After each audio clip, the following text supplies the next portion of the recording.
यहाँ कर्मयोगी और सांख्य योगी दोनों के लक्षणों का वर्णन हुआ है।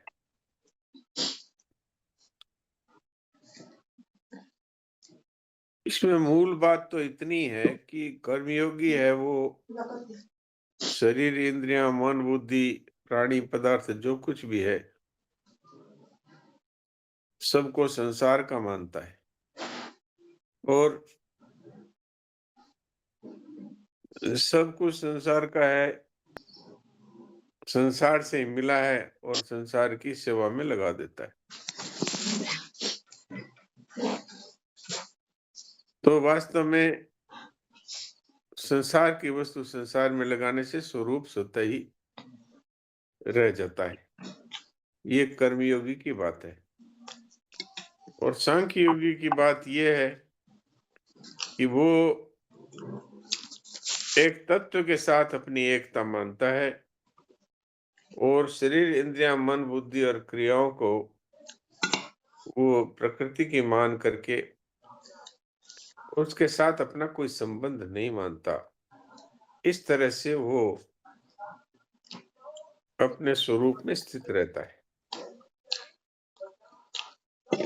तो एक ये मानता है कि मिली हुई वस्तु है संसार से और संसार की सेवा में लगा देता है, इसलिए स्वरूप शेष रह जाता है।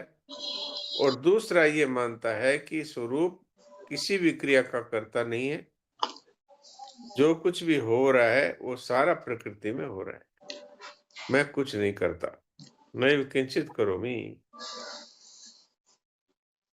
तो उसमें 13 क्रियाएं बताई है सांख्य योगी के वर्णन में। तो 13 क्रियाएं हैं, उनमें ज्ञानेंद्रियों की, कर्मेंद्रियों की, अंतःकरण की, प्राण की और उपप्राण की।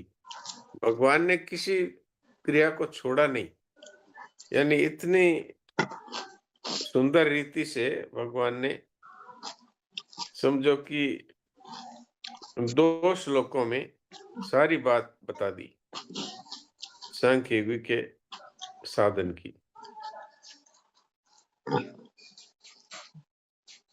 तो ये बात तो वास्तव में इतनी है। अब जिसका जैसा रुचि योग्यता हो, जैसी वैसी वो अपने साधन को अपने लिए चयन कर लेता है।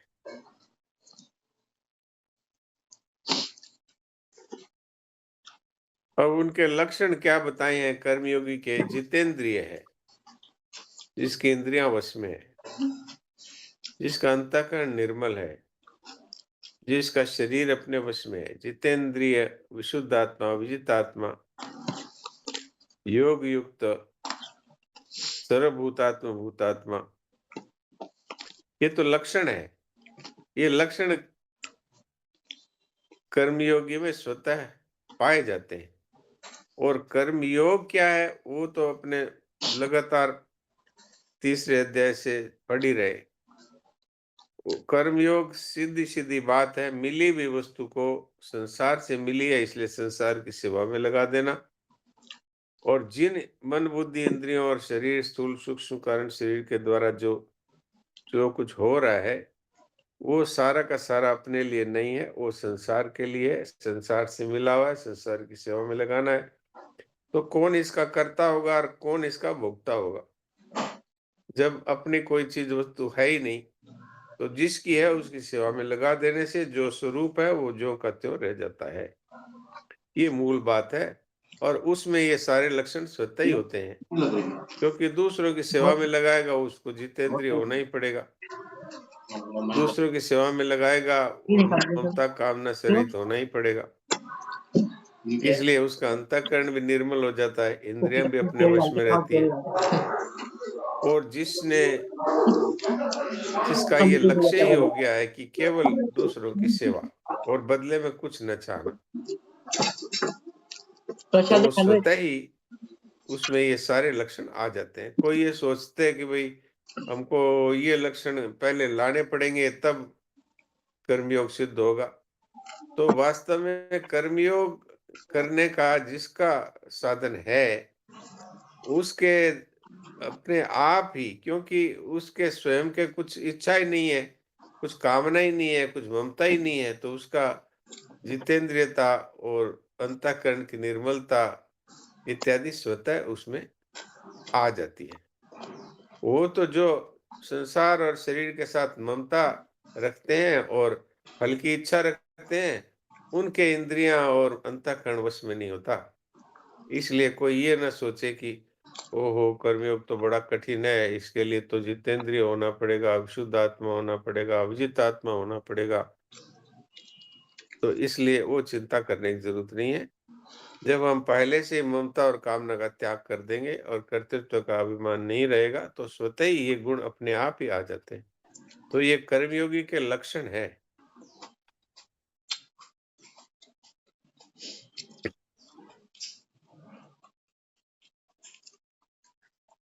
और सांख्य योग की मूल बात यह है कि हमें कोई नया कुछ प्राप्त नहीं करना है।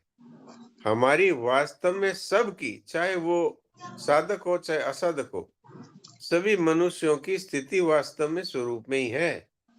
लेकिन भूल से स्वरूप को ही क्रियाओं का कर्ता मान लेते हैं। मैं खाता हूं, मैं पीता हूं, मैं चलता हूं, मैं बोलता हूं। वास्तव में तो ये सारी क्रियाएं उसी समष्टि शक्ति के द्वारा हो रही है, अर्थात प्रकृति के द्वारा हो रही है, जिसके द्वारा ये सूर्य उदय होते हैं, जिसके द्वारा ऋतुएं बदलती है, जिसके द्वारा ये सारे शरीर है वो बढ़ते हैं, और जिसके द्वारा पूरी समष्टि प्रकृति में सारी क्रियाएं हो रही है, उसी के द्वारा व्यष्टि में भी सारी क्रियाएं हो रही है।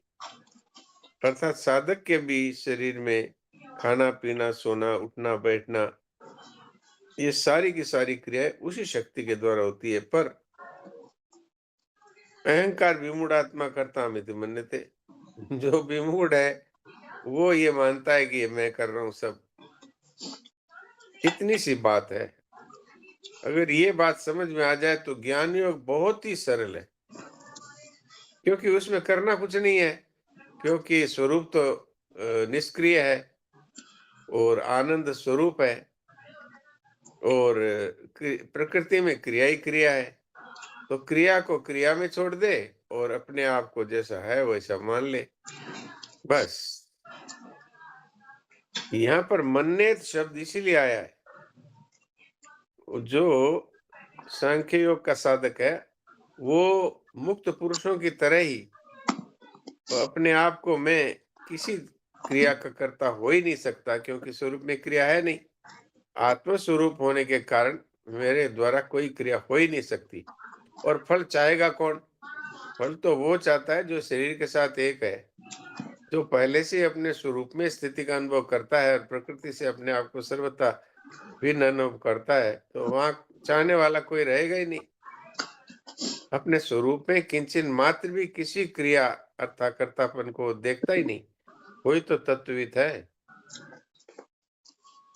स्वरूप में कर्तापन है ही नहीं, तो फिर भोक्ता कौन होगा? इसलिए कर्तृत्व भोक्तृत्व का नाश हो जाता है और स्वतः ही अपने स्वरूप में स्थिति का अनुभव हो जाता है। ये मैंने कुछ कुछ मूल बातें आपकी सेवा में रख दी। अब कोई विशेष बात चलाइए। हाँ डॉक्टर साहब प्रणाम।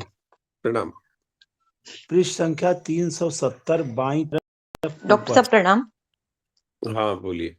जी डॉक्टर साहब मुझे ये पूछना है, वैसे सांख्य योग में हाँ, मेरी थोड़ा ज्यादा थोड़ा रुचि आप नहीं है, रुक लेकिन जाए।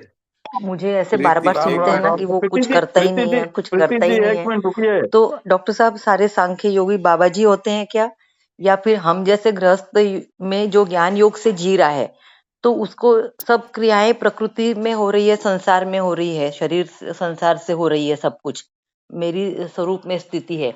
तो ऐसे गृहस्थ लोग भी ज्ञानी मार्ग से चलते हैं क्या, या सिर्फ सारे बाबा जी लोग ही ज्ञान मार्ग में रहते हैं? ठीक है, आपके प्रश्न का उत्तर मैं बाद में देता हूँ। पहले हरिओम जी क्या बोल रहे हैं एक बार उनसे पूछते हैं, फिर आपके प्रश्न पे आएंगे। हरिओम जी बोलिए। पृष्ठ संख्या 370 पे, पृष्ठ संख्या 370 पर बाईं तरफ ऊपर उपर्युक्त 13 क्रियाएं तो ये स्वयं प्रकृति के द्वारा प्रकृति में हो रही हैं। जी तो यहाँ लिखा हुआ है स्वयं के द्वारा नहीं, स्वयं जी के द्वारा नहीं। फिर जी कह रहे हैं कि दूसरा एक भाव यह भी प्रतीत होता है कि सांख्य योगी के द्वारा जो जीवन निर्वाह की क्रियाएं, खान पान, व्यापार, उपदेश, लिखना पढ़ना आदि क्रियाएं न होती हो, ऐसी बात नहीं है। हाँ उसके जी द्वारा ये सब क्रियाएं हो सकती हैं। यहाँ हाँ सकती हैं किस उद्देश्य से लिखा गया? शक्ति है इस दृष्टि से कहा गया है कि ये सारी क्रियाएं होती हैं उनके द्वारा, यानी भाई संभव क्यों? है। ये उनके द्वारा नहीं होता है ऐसा नहीं है। ये शक्ति का ये तात्पर्य है, क्योंकि वो अच्छा, क्रियाएं तो सारी प्रकृति से हो रही है और शरीर इंद्रिय मन बुद्धि के द्वारा हो रही है। पर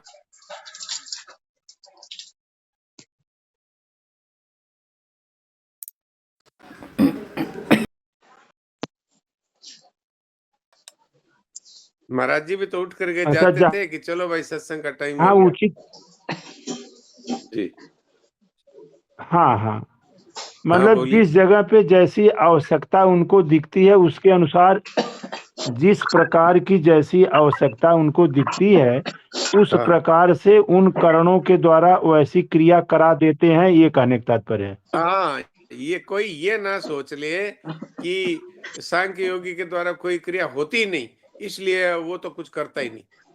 संसार की दृष्टि में सारी क्रियाएं ज्यों की त्यों ही हाँ होती है। खाना पीना, सोना उठना, ये तो सारी बातें भगवान ने कही दी, 13 क्रियाएं बता दी।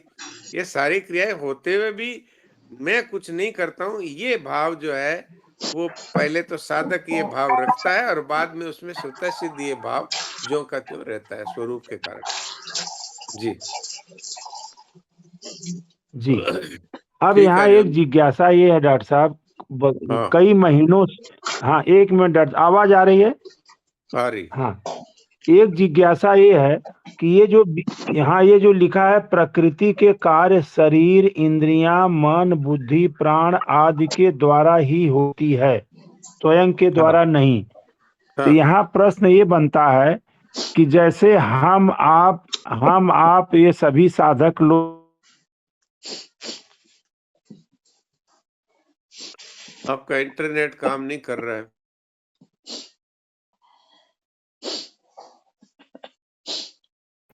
को आवाज भी नहीं गई है।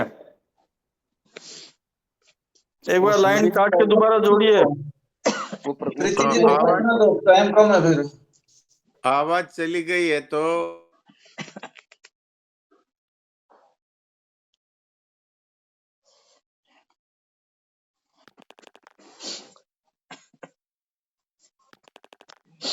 वो दोबारा जोड़ रहा है। राम राम। आप राम राम, आपके नेटवर्क चला गया था इसलिए बात अधूरी रह गई बीच में। नेटवर्क आ गया, जा रही क्या? आ रहा है और जा रहा है। अच्छा फिर रहने दें, अभी भगवान को मंजूर नहीं है लगता है। हाँ अभी छोड़ ठीक है, दीजिए। अभी आपकी आवाज ठीक है, बोलिए। डॉक्टर साहब, मैं ये जो सत्संग की बातें हम लोग साधक संजीवनी पढ़ करके सुन रहे हैं, समझ रहे हैं, हाँ व्यवहार जी में तो ये सब कारणों के द्वारा ही क्रिया हो रही है, जैसा श्लोक में भी कहा गया और समझ में भी आता है कि मन बुद्धि इंद्रियां ये सब कार्य कर रही हैं। तो इसमें लिखा है कि स्वयं के द्वारा नहीं हो रही है, ये हाँ समष्टि शक्ति के द्वारा व्यष्टि भाव में क्रिया दिख रही है। जी तो ये जो सत्संग की बातों का या शास्त्र की बातों का और ये साधक संजीवनी की बातों का जो ज्ञान हमको हो रहा है, ये हाँ, बुद्धि के द्वारा ज्ञान है या स्वयं के द्वारा ज्ञान है?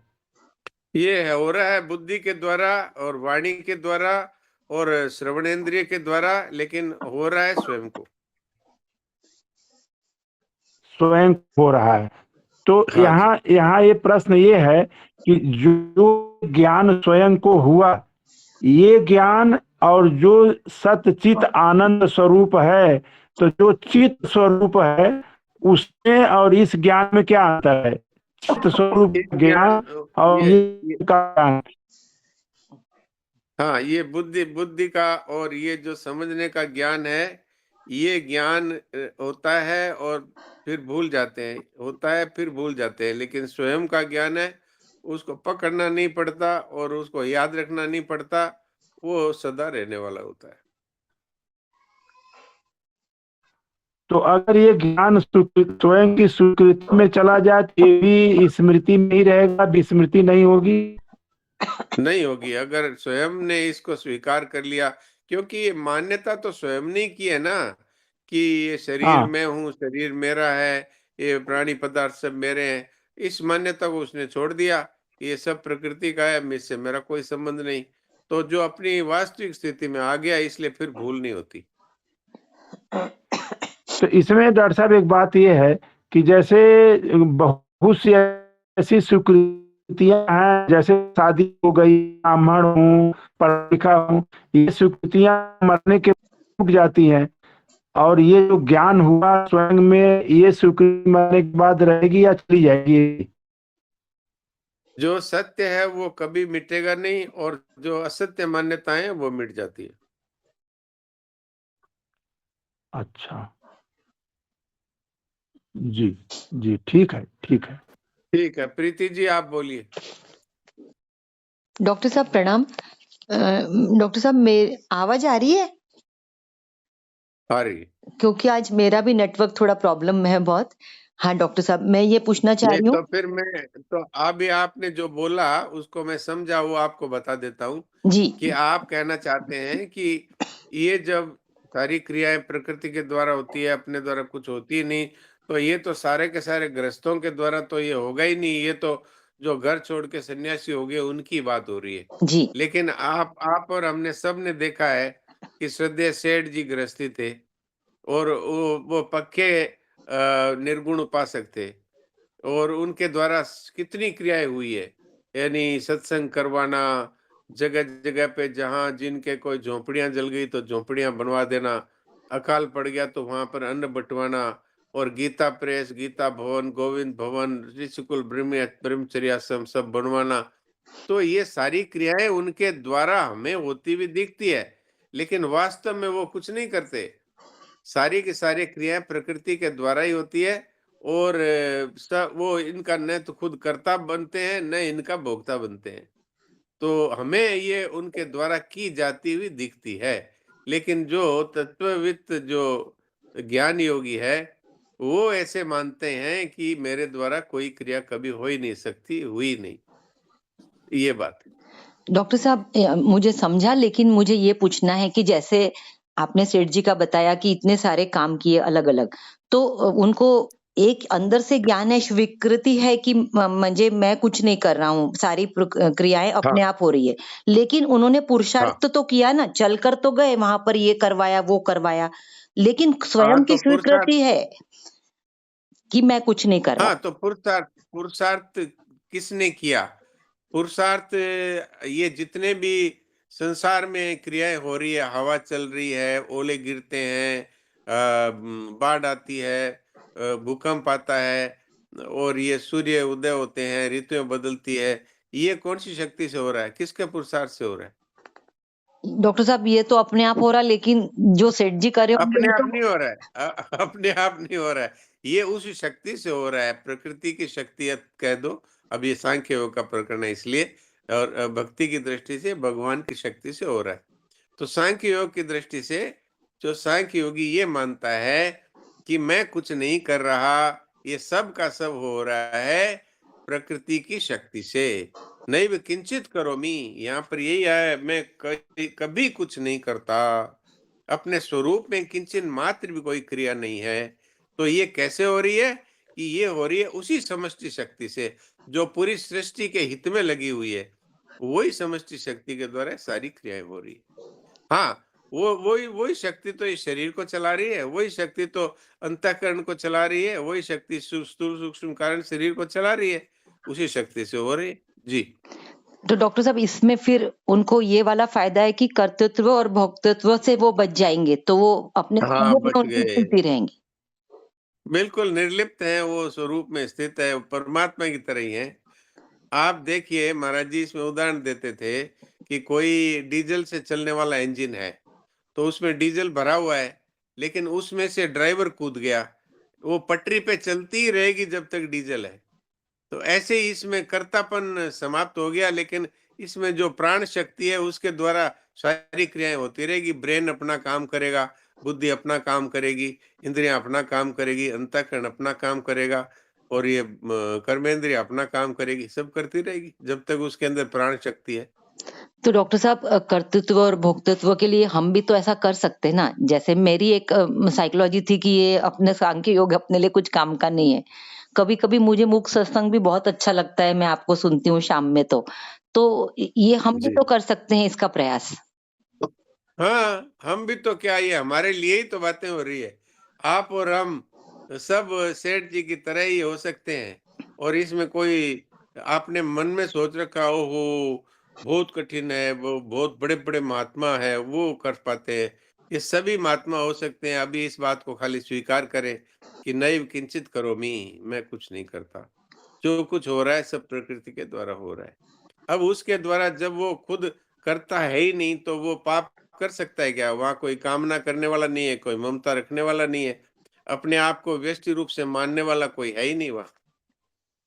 तो डॉक्टर साहब थोड़ी गंभीर बात है। इसकी इसकी स्वीकृति होना स्वयं से, यही तो मुख्य बात रहेंगी ना यहाँ पर। यही तो है कि मैं कुछ नहीं करता, मेरा स्वरूप आत्म स्वरूप है। मैं जैसे अपने आप को एक नाम और एक जाति से मानती थी या स्त्री पुरुष के रूप में मानती थी, ये सब बाहरी मान्यताएं हैं। वास्तव में मैं न स्त्री हूँ, न पुरुष हूँ, न मेरा ये नाम है, न मेरी ये जाति है। वास्तव में मैं तो परमात्मा की चेतन अंश हूँ। बस यहाँ पहुँचना है। जी डॉक्टर साहब, बहुत ही सुंदर। जय हो। प्रणाम डॉक्टर साहब। जी, नारायण नारायण। राम राम महाराज जी। महाराज जी राम राम। ये स्वयं स्वयं और ये करण वाली बात, स्वीकृति वाली बात जो है ना, अभी थोड़ी सी और क्लियर कीजिए। जैसे आपने बताई तो सही थोड़ी देर पहले कि जैसे हम मानते हैं कि मैं सुरेश हूँ, मैं शर्मा हूँ, मैं यहाँ अहमदाबाद में फलानी जगह रहता हूँ, ये स्वीकृति इसको भूलते नहीं है। लेकिन यार ये स्वयं से स्वीकार है और जो बुद्धि वगैरह से जो स्वीकार है वो भूल जाते हैं। जी, तो ये स्वयं से स्वीकार है तो स्वयं तो अगले जन्म में भी रहता है। अभी वो जो डीके सिंह साहब ने पूछा, तो रहता तब है। तो याद रहता नहीं है कि मैं वो ये था वो था। हाँ, तब तो इसलिए नहीं रहता है कि वो उस समय में जिस योनि में जाता है, उस योनि में जो उसकी जितनी अधिकार योग्यता है उतनी है और किस कारण से उसको पूर्व जन्म की स्मृति होती है, मुझे इसका ज्ञान नहीं। लेकिन मनुष्यों में भी पूर्व जन्म की स्मृति मिलती है। परलोक पुनर्जन्मांक बहुत बड़ा अंक है, उसमें सत्य घटनाएँ आई है। तो ये हो सकता है दूसरे जन्म में भी स्वीकृति रहे, उसकी क्या टेक्निक है, उसका क्या कारण है, ये मुझे नहीं पता है। लेकिन नहीं वो स्वभाव तो तो साथ में जाता है। एक कुत्ता है, वो शांति से बैठा हुआ है, दूसरा कुत्ता है, आप पास से निकलेंगे तो आपको भौंकेगा, काटने को दौड़ेगा। तो पिछले जन्म में वो एक क्रोधी था, एक शांत स्वभाव वाला था, उस योनि में भी स्वभाव उसके साथ जाता ही है। तो इसका मुझे मतलब इस विषय स्वभाव में बहुत अधिक ज्ञान नहीं है। नहीं महाराज जी, इसका मतलब स्वभाव जो स्वीकृति है मतलब। स्वभाव है, वो है। हाँ, उसने अपने आप को वैसा ही बना करके रखा है। नहीं ये तो कारण शरीर वाली बात हुई ना महाराज जी के, वो हाँ, जो कारण शरीर सूक्ष्म वाली शरीर। बात हुई तो। सूक्ष्म ये तो शरीर जो और कारण शरीर तो जाता ही है साथ में, स्थूल शरीर यहाँ जलता है। हाँ ठीक है, वो तो बात ठीक है महाराज। जी, राम राम। राम राम डॉक्टर नारायण डॉक्टर समय हो साहब। गया भजन।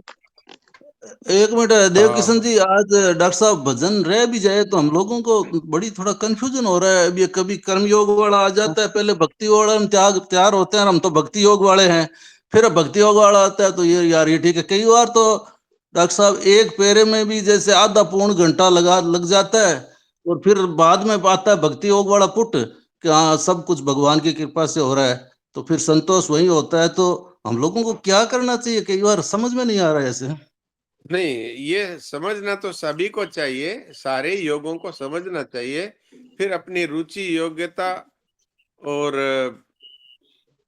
रुचि और योग्यता के अनुसार अपने लिए जो आवश्यक, जो आपको अच्छा लगता है, जिसमें अपनी रुचि होती है, जिसमें अपने को सरलता लगती है, तो ये तीनों मार्गों में से उसी मार्ग को पकड़ना चाहिए। रहेंगे तीनों ही, नहीं रहेंगे तो डॉक्टर तीनों साहब ही। कई बार स्वामी जी महाराज ऐसे कहते थे प्रवचन में, भाई देखो हम तो देखो दुकानदार तो सभी तरह की चीज रखते हैं, हम तो सारी तरह की बात बताते हैं, आप भक्ति योग वाले हो तो आप अपने हिसाब से वो हाँ बातें जैसे काम में, तो उसका अर्थ कैसे समझना चाहिए? हम जैसे अभी ये हो रही है कर्म योग की, ज्ञान योग की, जो भी सांख्य योग की, तो हम हाँ, लोगों को उस टाइम क्या समझना चाहिए सुनते टाइम?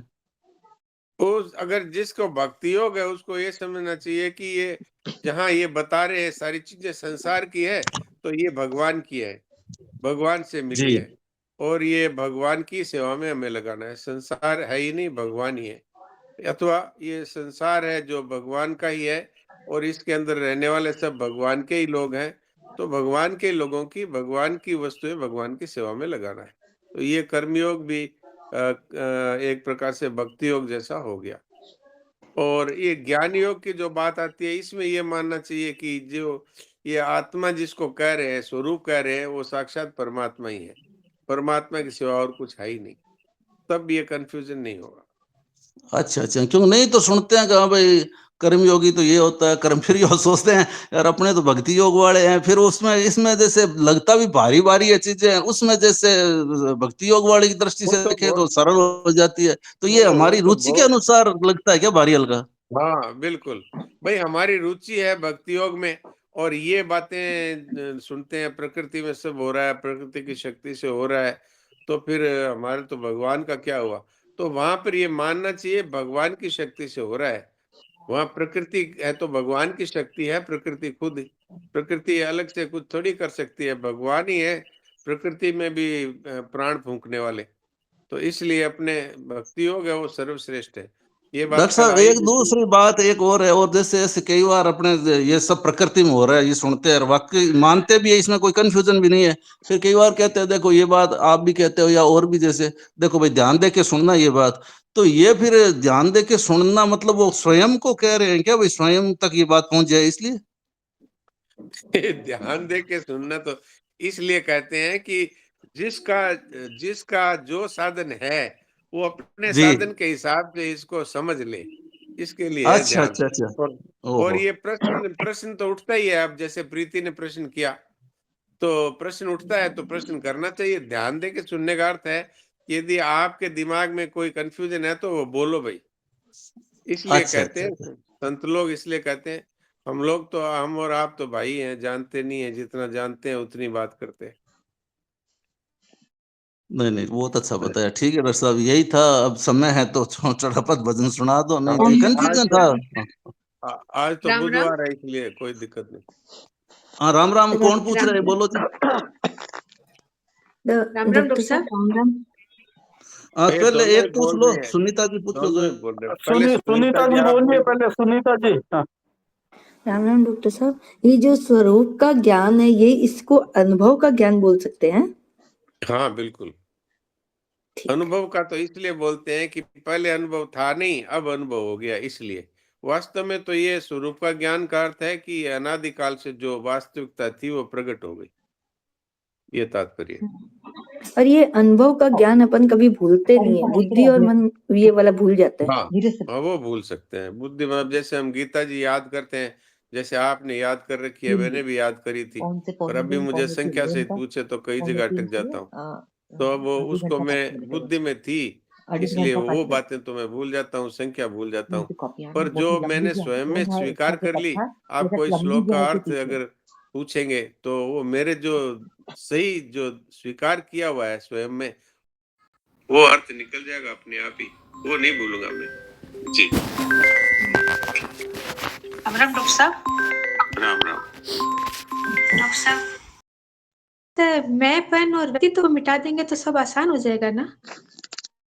हाँ, व्यक्तित्व तो वास्तव में हमारा माना हुआ है ना, तो इसमें वो तो मिट ही रहा है।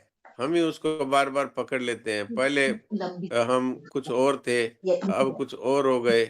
पहले कोई पढ़ाई करते थे तो विद्यार्थी थे, तब हम अपने आप को विद्यार्थी मानते थे। फिर हम थोड़े बड़े हुए तो हम कुछ करने लगे, तो हम व्यापारी हो गए तो व्यापारी मानने लगे। कोई अध्यापक हो गए तो अध्यापक मानने लगे। फिर बूढ़े हो गए तो फिर अपने आप को बूढ़ा मानने लगे। तो ये तो मान्यता है। तो ये वास्तव में हमारा स्वरूप नहीं है। स्वरूप तो हमारा वो है कि जो परमात्मा का चेतन अंश है सदा से है, बदलने वाला है, वो स्वरूप नहीं है। जी। अगर व्यक्तित्व मिट जाता है तो बस वो वास्तव में तो हमारा माना हुआ है, हम अगर छोड़ दें तो वो तो मिटा हुआ ही है, वो तो मिट ही रहा है, जो बदलता है वो मिटता ही है। तो अहम अथवा व्यक्तित्व मिटना ही यही तत्व ज्ञान है, यही मुक्ति है। जी।